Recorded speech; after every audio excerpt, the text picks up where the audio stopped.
नमस्कार। वेद भारतीय ज्ञान परंपरा का श्रेष्ठ एवं सर्वोच्च स्थान प्राप्त ग्रंथ हैं, जिसके अंतर्गत विविध प्रकार के मंत्र प्राप्त होते हैं।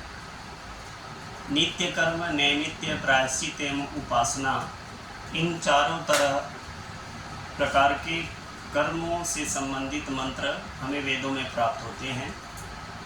और यज्ञ के संपादन हेतु वेदों का प्रादुर्भाव हुआ। इसके अतिरिक्त वेद धर्म एवं ज्ञान के मूल स्रोत हैं, जिनका प्रयोग भारतीय समाज में भिन्न भिन्न रूपों में दिखाई देता है। उसी के अंतर्गत कर्मकांड के द्वारा धर्म का प्रतिपादन किया गया है एवं ज्ञान कांड के द्वारा मोक्ष का प्रतिपादन किया गया है।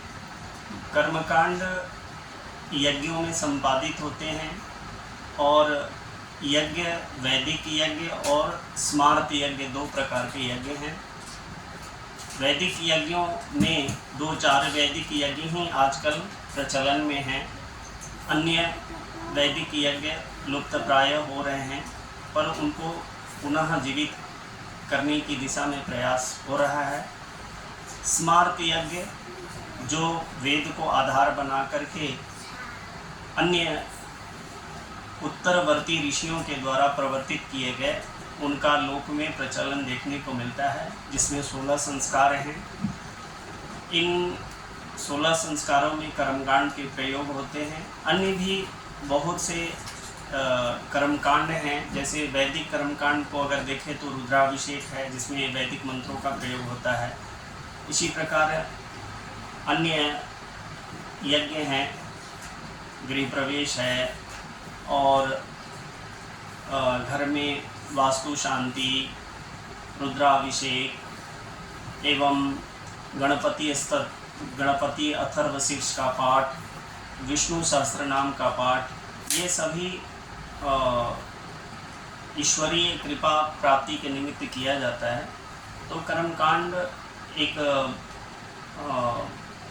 भारतीय जनमानस का अपने उत्थान के निमित्त किया जाने वाला कर्म है।